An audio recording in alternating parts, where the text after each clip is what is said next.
Okay, good morning to all of you and welcome to our 11th political science class. We were going on through the topic environmental costs of development means विकास की वह कीमत जो पर्यावरण को चुकानी पड़ी means environmental costs of development, and today we will go through the second paragraph of this topic. In the long term, the ecological crisis will adversely affect all of us. Air pollution is already a problem which does not discriminate between the rich and the poor, but in the short term, indiscriminate use of resources tends to adversely affect the underprivileged more sharply. Loss of forests affects the poor who use forest resources for a variety of subsistence needs like firewood, medicinal herbs for food, drying up of rivers and ponds, and falling groundwater level means that women have to walk longer in order to procure water. So आने वाले दौर में जो ecological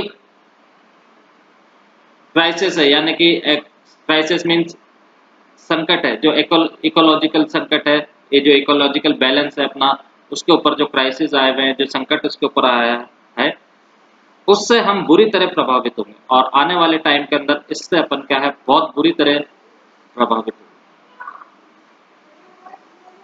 air pollution एक ऐसी problem है जो अमीर और गरीब में फर्क नहीं देखती है। एयर तो सब जगह ही है, अमीर को भी वही हवा लेनी पड़ेगी और गरीब को भी वही हवा लेनी पड़ेगी।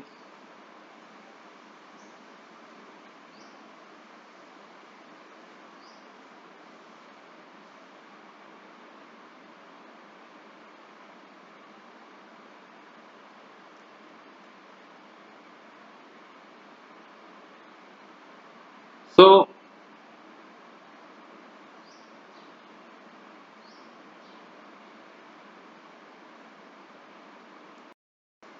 कि जो एयर पॉल्यूशन है, यानी वो अमीर और गरीब में फर्क नहीं समझता। हवा तो सबके लिए है, अमीर को भी वही हवा लेनी है जो गरीब को लेनी है, वो कोई ये नहीं देखता कि ये अमीर है या ये गरीब है, ठीक है।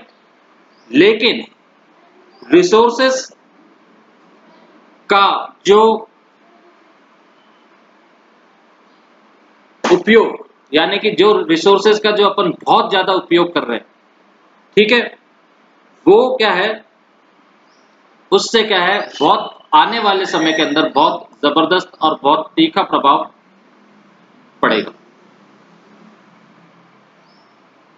जैसे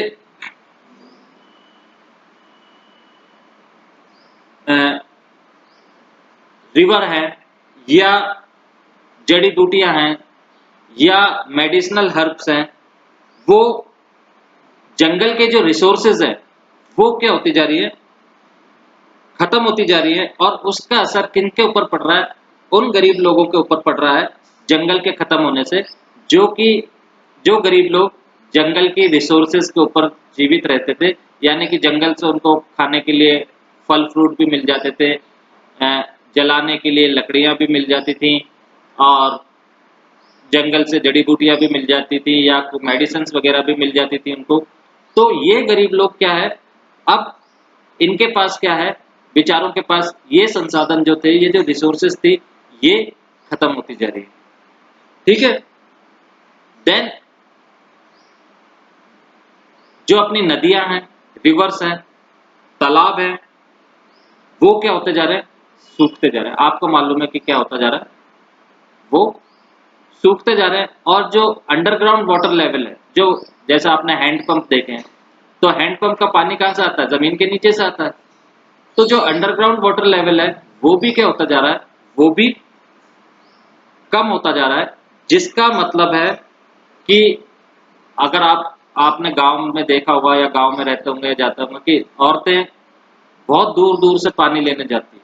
इसका मतलब ये होगा कि लेडीज को, अब औरतों को, गांव में जो रहने वाली लेडीज है, औरतें हैं, उनको अब और दूर पानी लेने जाना पड़ेगा।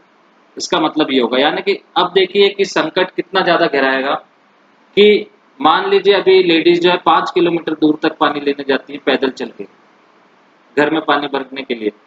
अब जब ये आने वाली जो क्राइसिस होंगे, आने वाला जो संकट होगा, उनको अब और आगे पानी की खोज में जाना पड़ेगा कि जहां से उनको पानी अवेलेबल हो सके। तो ये बहुत जबरदस्त क्या है, इकोलॉजिकल क्राइसिस है, इकोलॉजिकल संकट है।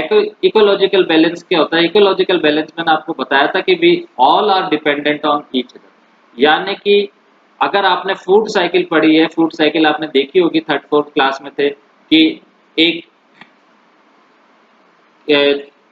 चूहा है, चूहे को सांप खाता है, सांप को ईगल खाता है, ईगल को कोई दूसरा जानवर खाता है, इसको और कोई दूसरा जानवर खाता है।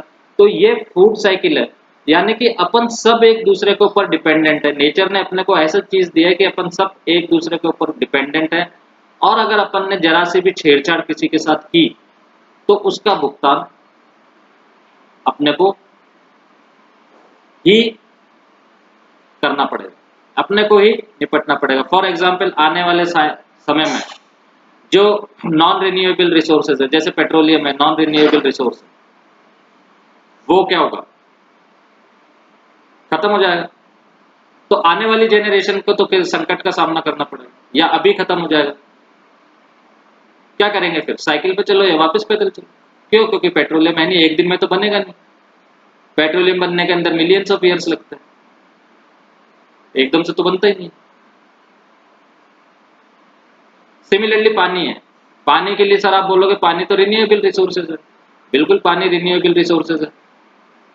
पानी तो जितना दुनिया बनी थी, दुनिया में बनी थी जब 71% ऑफ वाटर था, तो आज भी 71% ऑफ वाटर है दुनिया में। पानी के अंदर तो कोई कमी नहीं है। बट स्टिल क्या कह रही है कि अंडरग्राउंड लेवल पानी का वाटर कम हो गया, और ये हो गया, नदियां सूख गई, ये हो गई। पानी तो उतना का उतना ही है। बट अपन ने क्या किया? पानी को गंदा कर दिया, पॉल्यूट कर दिया। अब अपने पास टोटल पूरी दुनिया के अंदर पानी कितना है? लेस देन 1% पानी है फ्रेश वाटर, 0.99%। और उसी पानी से क्या है, अपने को यूज में लेना। समुद्र का पानी अपन यूज में नहीं ले सकते, क्योंकि वो सॉल्टी वाटर, खारा पानी, उसका वो अपने किसी यूज का है ही नहीं। तो अब इतना ज्यादा पॉल्यूशन हो गया कि सब अपनी जो रिवर्स थी, जो फ्रेश वाटर लेक्स थी या फ्रेश वाटर रिवर्स थी, वो अपन ने सब पॉल्यूटेड कर दी, गंदी कर दी। तो अब उनका पानी भी क्या है, अपने लिए कोई यूज का नहीं। पहले आप एक बात देखे, पहले किंग्स थे जो रूल करते थे, आज से हजारों साल पहले ये रिवर्स थे। इसका पानी वो लोग पीते भी थे, यूज भी लेते थे। बट आज क्या हो गया? रिवर्स, सारी गंदी हो गई। और गंदी करने का काम किसने किया? आपने किया। तो ये क्या है, जो एनवायरमेंटल क्राइसिस है, जो एनवायरमेंटल संकट है डेवलपमेंट के अंदर, वो एक बहुत बड़ी बाधा है। यानी कि अपने को डेवलपमेंट भी करना है और एनवायरमेंट से छेड़छाड़ भी नहीं करनी है। एनवायरमेंट से छेड़छाड़ करी तो सब दुख।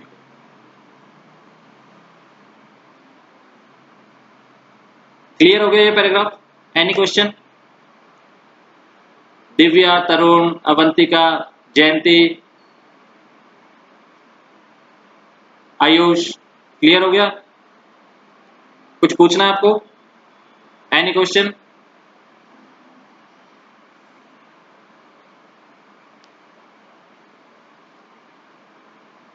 क्लियर?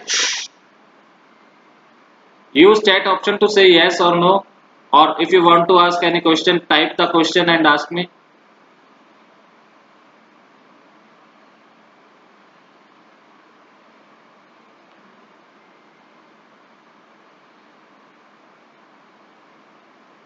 क्लियर? ओके, आगे चलते हैं next paragraph.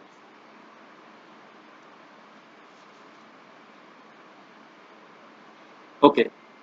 The model of development we are pursuing is heavily dependent on the increasing use of energy. Most of the energy currently generated in the world is from non-renewable sources like coal or petroleum. Large tracts of the Amazon rainforests are being deforested in order to provide for the increased consumer needs. Are there enough of these non-renewable resources which can allow not only the advanced countries but all people in the world to enjoy an affluent lifestyle? Given the finite nature of these resources, the answer would be no. What about the future generations? Are we going to hand over our depleted earth and multiple problems to them? तो हम विकास के जिस model को के ऊपर चल रहे हैं वह मॉडल क्या है? पूरा मॉडल किसके ऊपर डिपेंड है? Increasing use of energy, power, increasing use of power. और वो ऊर्जा या वो एनर्जी अपने को किन से मिलती है? या तो कोयले से मिलती है या पेट्रोलियम पदार्थों से मिलती है। अब ये दोनों ही क्या है? नॉन रिन्यूएबल, दोनों ही रिन्यूएबल नहीं है। कोयला बनने के अंदर मिलियंस ऑफ ईयर्स लगते हैं, पेट्रोलियम बनने के अंदर मिलियंस ऑफ ईयर्स लगते हैं। आपको पता है पेट्रोलियम कहां से निकलता है और कोयला कहां से निकलता है? कोयला कैसे बनता है, पेट्रोलियम कैसे बनता है? पेट्रोलियम के बारे में बताता हूं मैं आपको थोड़ा सा। आपने पढ़ा भी है क्लास 8 के अंदर, साइंस की बुक में दे रखा है।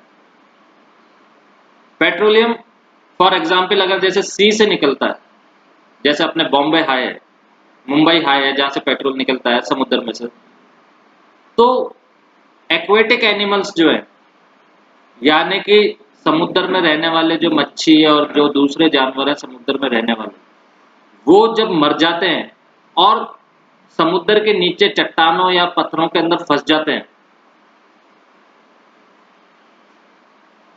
उसके बाद मिलियंस ऑफ ईयर्स में जब वो जमा हो जाते हैं, एक जगह इकट्ठे हो जाते हैं मरे हुए, उनमें से ये पेट्रोलियम निकाला जाता है।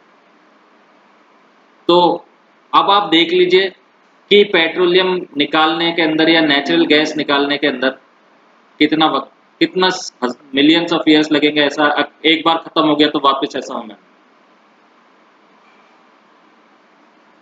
फिर कोयला, पेड़ गिर जाते हैं, तूफान आते हैं, फ्लड्स आते हैं, पेड़ गिर जाते हैं, हजारों सालों तक जमीन के नीचे दबे रहते हैं और जमीन के नीचे की जो हीट और टेम्परेचर होता है उससे क्या होता है? कोयला बनता है। तो एकदम से तो बनेगा नहीं अगर ये चीजें खत्म होगी तो यहीं पे यही बात बता रहे हैं कि अधिकांश भाग क्या है? कोयला या पेट्रोलियम जैसे स्रोतों से आता है एनर्जी। आप देख लीजिए पेट्रोलियम से आप कार चलाते हैं, स्कूटर चलाते हैं, बाइक्स चलाते हैं, एरोप्लेन, ये सब पेट्रोलियम पदार्थों से चलते हैं जो भी फ्यूल है। या आपकी जो एनर्जी है, इलेक्ट्रिसिटी आ रही है, थर्मल इलेक्ट्रिसिटी जो आ रही है कोल से पैदा हो रही है, बिजली जो आ रही है। अब बिजली से आप कितने सारे काम करते हो। तो अगर ये रिसोर्सेज खत्म हो गए तो फिर आगे क्या लाओगे? बिजली खत्म, बिजली खत्म तो आपका सारा काम रुक गया। पेट्रोलियम खत्म तो सारे काम रुक गए।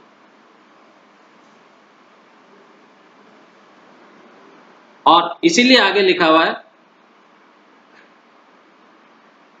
Most of the energy currently generated in the world is from non renewable resources like coal और पेट्रोलियम, और जिनको कि वापस प्राप्त करना संभव नहीं है। आज की जनरेशन में तो नहीं है, आने वाली जनरेशन तक नहीं है जिसको वापस प्राप्त करना संभव नहीं है। कंज्यूमर्स की बढ़ती जरूरतों को पूरा करने में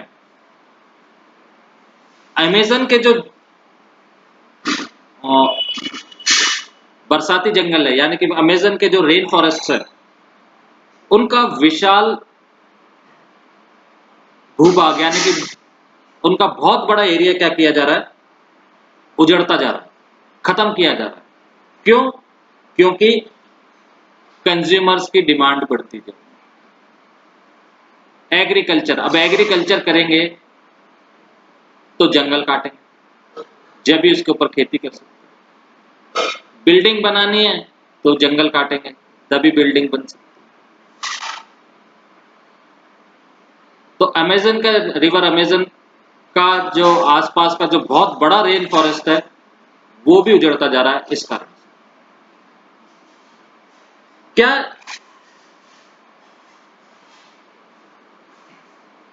are there enough of these non-renewable resources which can allow not only advanced countries but all the people in the world?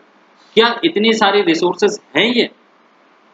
क्या ये रिसोर्स इतनी ज्यादा है कि ये अपन इसको इतना यूज कर लें कि देश के जितने भी डेवलप कंट्रीज हैं और दुनिया के सारे लोग अपना सके? क्या ये इतनी है कि अपन बहुत याद में यूज करें, मतलब फालतू यूज करते रहे? क्या ये इतनी है? इन संसाधनों की जो ज्योमेट्री है यानी कि परिमिति प्रकृति को देखते हुए उत्तर क्या है, आंसर क्या है, नेगेटिव। यानी कि अगर अपन सिचुएशन देखें, जैसे मैंने आपसे क्वेश्चन किया अभी कि क्या दुनिया के लोग और एडवांस्ड कंट्रीज जितना चाहे उतना अपन इनको यूज कर सकते हैं? आंसर है नहीं। आंसर क्या होगा? नहीं, अपन नहीं कर सकते। आप अभी ऐसा नहीं कर सकते कि आपके घर में स्कूटर है या कार है तो आप उसको ऑन करके छोड़ दो, या जब आपको कोई कहीं मार्केट जा रहे हैं और कहीं ट्रैफिक जाम हो गया तो आप स्कूटर को या कार को ऑन करके रख रहे हैं। अपन क्या करते हैं, उसका इग्निशन ऑफ करते हैं। क्यों करते हैं? वो इसलिए कि फालतू में पेट्रोल का को जला। बट अगर जहां तक अपन मान लीजिए थोड़ी सी दूर पे जाना है जहां अपन पैदल भी जा सकते हैं, कोई जरूरत ही नहीं है गाड़ी की, स्कूटर की या कार की, और तब भी अगर अपन उसको लेके जाते हैं वो वेस्टेज, वो वेस्टेज है। एनीवे आंसर तो इसका क्या होगा? नहीं होगा। Then are we giving going to hand over a depleted earth and multiple problems to them? अब अपन अपने आने वाली जेनरेशन को क्या देखेंगे, क्या देंगे, क्या सौंपेंगे उनको अपन अपना हाथ? बहुत सारी प्रॉब्लम्स